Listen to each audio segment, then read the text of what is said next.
guys, so welcome to my channel. So this is Jennifer Joe 1991. Please subscribe my channel for more videos and yun lang po. So first time ko to first time kong kumbaga magpakita sa camera. Kaso lang parang naisipan ko na magbibigay ako ng opinion. Pero yung opinion na to, hindi to para sa lahat. Just in case malay mo, nakaka-relate ka, malay mo, parang parehas tayo ng nangyayari sa ganitong sitwasyon. So I want to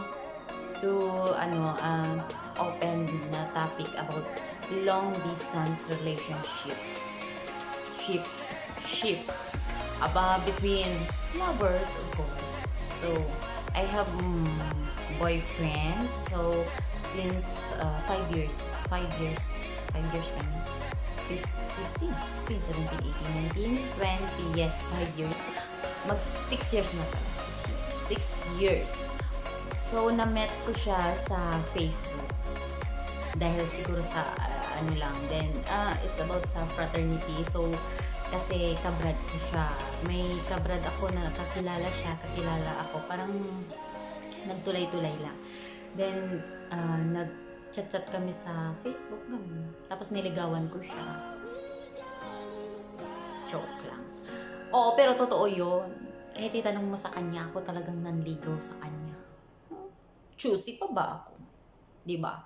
So, yun na nga. Ang ibibigay kong topic, it's about relationship. Long distance dahil hindi siya, kasi hindi ko pa naranasan yung face-to-face na seryosong relationships.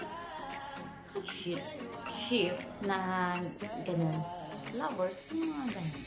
Yung may boyfriend ka na personal. Yung ano ba yun? Yung magkalapit kayo. So first, bakit nag-work or bakit dapat mag-work yung long distance relationship? Tama ba yung tanong?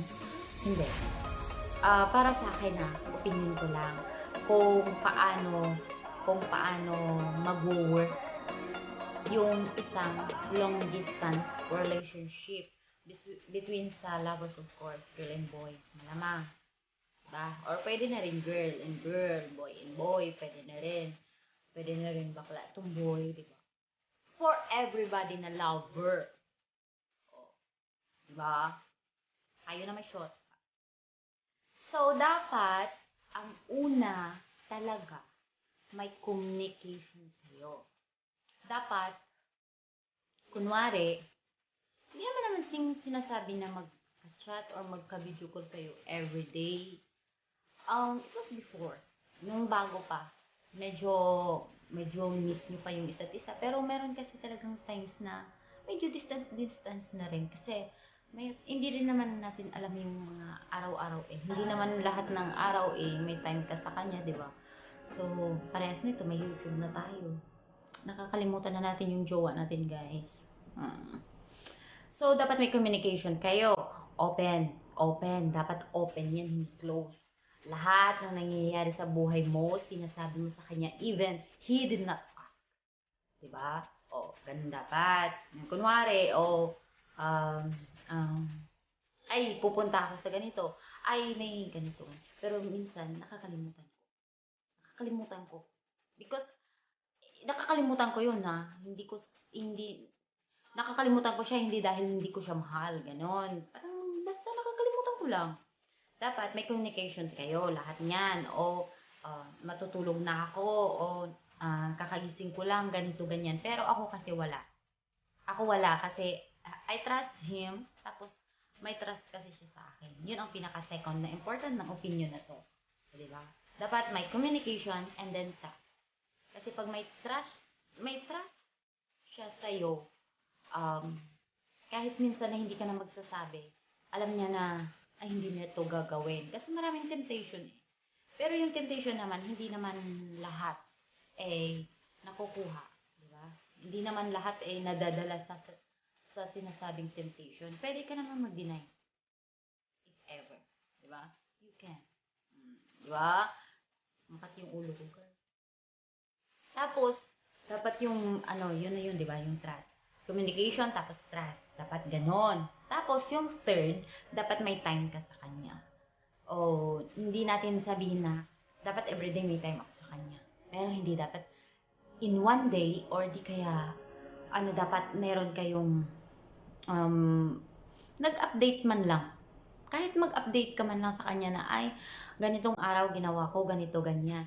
Pero sa akin kasi, syempre, dito lang naman ako as OFW. Anong, everyday, yun ang gawa ko. Wala naman akong labas. Wala rin naman, nalabas naman minsan, pero wala rin naman akong pupuntahan. So, hindi ko na kailangan i-update pa kasi, pagkagising ko sa umaga, ganito, ganyan. O, YouTube, ano, ano. Then, akyat. O, akyat sa trabaho na. Tapos, maghapon na ako doon. Hindi na ako bababa. Bababa na lang pagkakain, pag gano'n na lang. Hindi na ako yung, ano na, minsan na lang. Ganun. Kasi yung amo ko eh, hindi pwedeng lumingon. Kasi pag lumingon ako, Jennifer, saan ka na? Hmm, what are you doing? Ganon. Ganon siya. So, hindi pwede na ano. So, yun lang guys. Wala naman akong ibang opinion sa relationships. Kasi, okay naman yung relationship ko eh. Kasi, he trusts me and I trust him. Tsaka, yung lagi kong sinasabi sa kanya na, kahit hindi ko siya ma-message minsan, lalo na may YouTube na ako, ah, or kung wala man kami communication, may, andyan naman yung trust. Kasi yung trust at saka yung, ando na rin yung waiting na kahit anong mangyari, sa kanya pa rin ako uuwi. Parang ganun. So, siguro na ano na rin yun sa isip niya. Kaya, we are okay. Pero siguro ibang about sa long distance kasi siguro baka marami silang struggles no sa mga away-away. Hindi ko pa kasi naranasan niya. Dati nag-aaway kami, pero hindi kasi, iba kasi ugali niya. He understand me. Ganun. So, tapos mapagkumbaba siya kung ano yung ugali ko. Kilala niya ako, so alam niya. Alam niya yung limitation niya. Alam niya na, ay, hindi ko to pwedeng sabihin sa kanya. Hindi ko to pwedeng ulit-ulitin sa kanya dahil mabwisit siya. Ganon. Maldita si Akits dahil choose. Maganda. 'Di ba? Kaya dapat ganon. So, yun nga, yung time, dapat ano talaga kayo ng time sa isa't isa. Kasi para hindi na rin, para hindi na rin mawala yung trust. At saka para lalo kayong magkalapit dalawa. Parang, parang lagi yung miss yung isa't isa. So, dapat magbigay kayo ng time, ganun. Huwag naman masyadong distance. Dapat meron talaga, hindi, kumbaga, pero minsan ako, 1 week, ganun. Oo. Pero, ganun pa rin naman yung i-message ko eh. Sasabihin niya, balita, o ano man ang balita, wala naman. Ganun pa rin. So, wala akong i-update sa kanya kasi kung ano yung trabaho ko, kung ganun pa rin trabaho ko ngayon. Kung sino yung mukha nakita ko kahapon, ganun pa rin yung mukha ngayon. So, wala akong i-update sa kanya daily. Wala. Kaya, okay lang. Hi, hi pa. Ganun lang. Ganun lang siya. So, kumbaga yung relationship ko, hindi siya mahirap. Hindi siya, ano sa akin. Kasi, siguro, dahil lang din siguro, kasi, meron kasing relationship na long distance nga, pero, nagkita na sila, di ba? Ako kasi hindi ko pa nakita. Kaya parang iba siguro. Yes, guys. So, yun na nga. Yun lang ang masasabi ko sa long distance relationship ko na okay naman. Kasi meron naman siyang three things lang naman eh. Communication, trust, and time. Dapat ganun.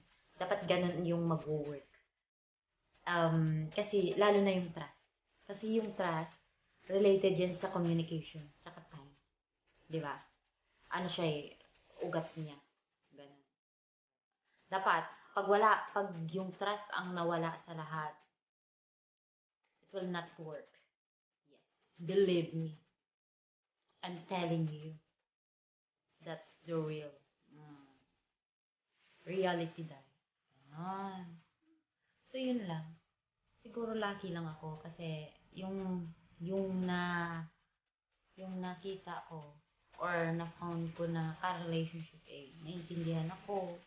At kahit hindi kami nagkita or hindi kami nagsama before, until now, of course, parang nakikilala niya ako.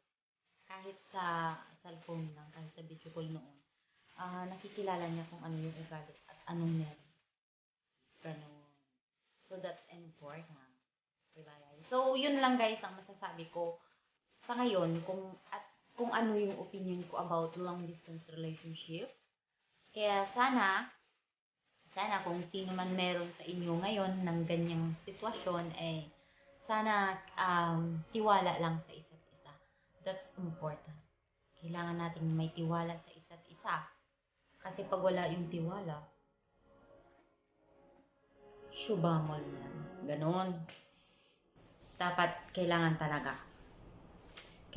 tiwala sa isa't isa. Okay? So, thank you for watching, guys. Mga kachika, babes, mga kachismosa ko dyan. Thank you for watching. Bye-bye! Subscribe my channel, ha. Tapos, mag-like na rin. Pwede na rin mag-thumbs down. It's views. Bye-bye! Bye-bye!